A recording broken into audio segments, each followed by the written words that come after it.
first of all we need to understand the use of simple past tense. How do we use simple past tense? So the simple past is a verb tense that is used to talk about things that happened or existed before now. What does that mean? It means happened or existed before now.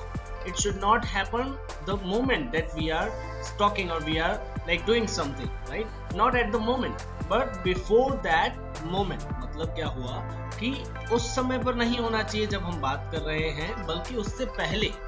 So imagine someone asks what your brother Wolfgang did while he was in the town last weekend. सोचो कि अगर आपसे कोई पूछे कि आपका भाई जो है, जिसका नाम हो सकता है Wolfgang हो, राइट, वो जब टाउन में था लास्ट वीकेंड तो उसने क्या किया, राइट. तो कोई आपसे पूछता है तो हो सकता है आपका जवाब होगा, right, that we walked together to the school, कि हम लोग जो है साथ में स्कूल गए थे, राइट, हम चलते हुए गए थे, right. So you are using what?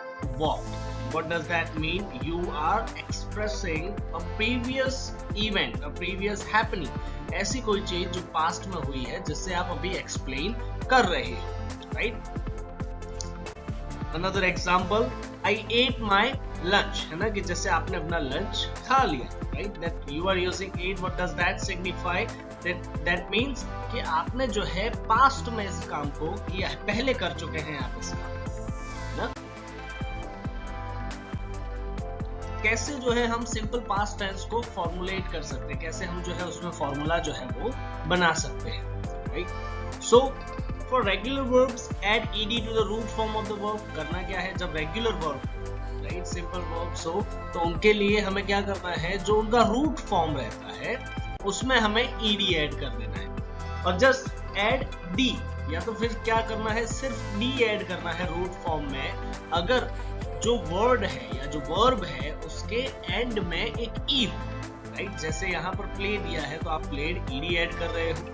यहाँ पर टाइप दिया है ऑलरेडी, लास्ट में क्या दिया हुआ है, ई, तो आपने क्या किया, सिर्फ डी ऐड किया है. सेम यहाँ पर आपने जो है एन था तो ईडी ऐड कर दिया, एच था तो ईडी ऐड कर दिया, लेकिन सिर्फ यहाँ पर ई ऑलरेडी दिया हुआ है तो यहाँ पर सिर्फ आपने क्या किया है, डी ऐड किया है. अगर कोई इर्रेगुलर वर्ब तो क्या करना चाहिए, तो तब जो है थिंग्स जो है थोड़ी सी कॉम्प्लिकेटेड हो जाती चीजें. The simple past tense of some irregular verb looks exactly like the root form. जैसा पहले होता है वैसा का वैसा ही दिखता है, जैसे रूट फॉर्म में होता है, रूट फॉर्म के जैसा ही दिखता है इर्रेगुलर वर्ब्स में. जैसे यहाँ पर पुट देख रहे हैं तो पुट पास्ट फॉर्म भी पुट रहता है, कट का पास्ट फॉर्म भी कट रहता है, सेट का पास्ट फॉर्म भी सेट ही रहता है, कॉस्ट का पास्ट फॉर्म में कॉस्ट, हिट का पास्ट फॉर्म में हिट, राइट. सो यहाँ पर कुछ कॉम्प्लिकेशंस आते हैं कई बार.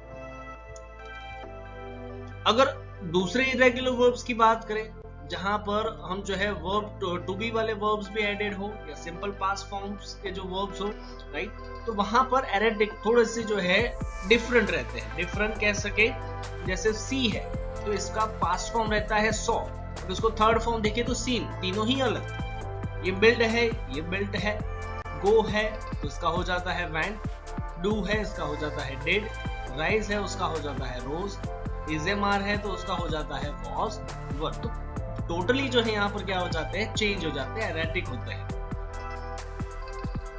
एक अच्छी बात यहाँ पर क्या है, तो सिंपल पास्ट टेंस जो है उससे नंबर्स को, उसके जो सब्जेक्ट्स रहते हैं, सब्जेक्ट्स के जो नंबर है उसको एग्री करने की जरूरत नहीं पड़ती. ये क्या हुआ, तो समझिए कि अगर कहीं पर प्लूरल है या कहीं पर सिंगुलर है तो वो चीज यहाँ पर इग्नोर की जा सकती है, राइट. यहाँ पर सिंपल पास्ट टेंस में आपको उस चीज को ध्यान रखने की जरूरत नहीं है, चाहे वो सिंगुलर हो या चाहे वो प्लूरल हो, दोनों ही सिनेरियो में आपको एक ही वर्ब लगाना है. देखते हैं किस तरीके से सिंपल पास्ट टेंस में हम नेगेटिव सेंटेंसेस बनाते हैं. तो नेगेटिव सेंटेंस बनाने के लिए there is a formula for making simple past verbs negative and it's the same for both regular and irregular verbs. It is same, दोनों के लिए एक जैसा ही है. The formula is did not plus root form of the verb. You can also use the contraction did instead of did not. मतलब क्या हुआ, example से समझते हैं. यह है सब्जेक्ट, अब हमने लगाया है did, did के बाद में हम क्या लगा रहे हैं, not, राइट। लेकिन उसके साथ में फॉर्म वर्ब का कौन सा यूज किया जाएगा, तो वो हमेशा क्या होगा, रूट फॉर्म। क्यों? क्योंकि हम सेंटेंस में क्या यूज कर रहे हैं, डिड।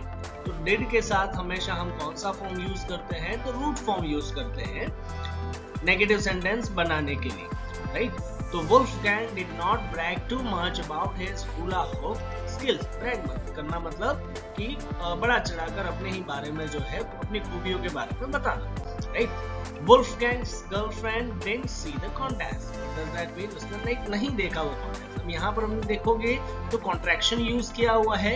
अब हमें did not नहीं लिखना है तो हम didn't लिख सकते हैं डायरेक्टली, लेकिन साथ में जो मेन वर्ब है उसका रूट फॉर्म ही हमेशा इस्तेमाल करना है।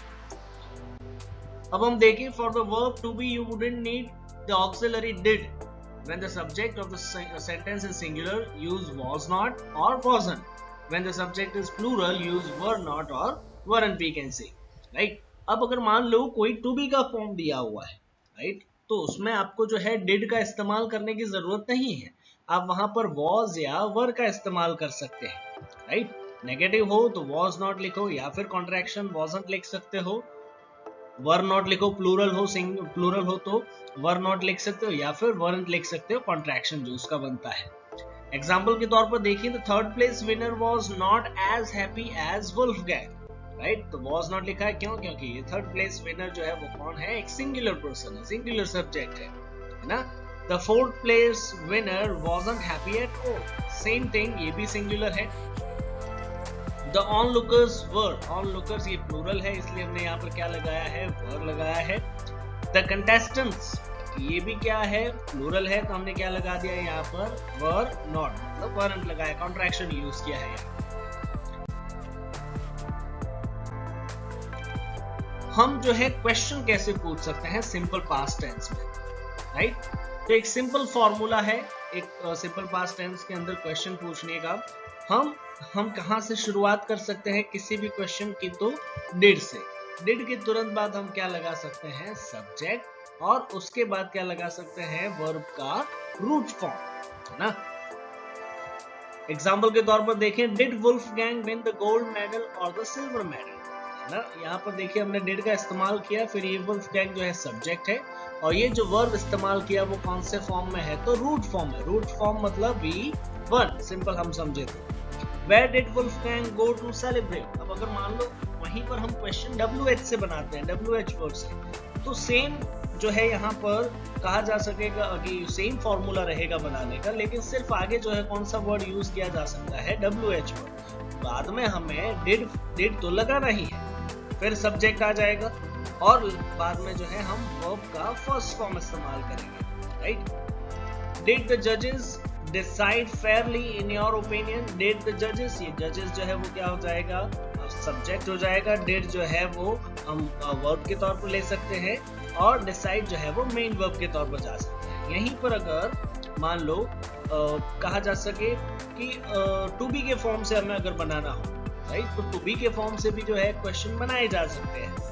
When asking a question with the verb to be, you don't need the auxiliary did। सीधी सी सिंपल बात, अगर आपको was या were से क्वेश्चन बनाना है तो आपको did की जरूरत नहीं पड़ती है, ठीक है।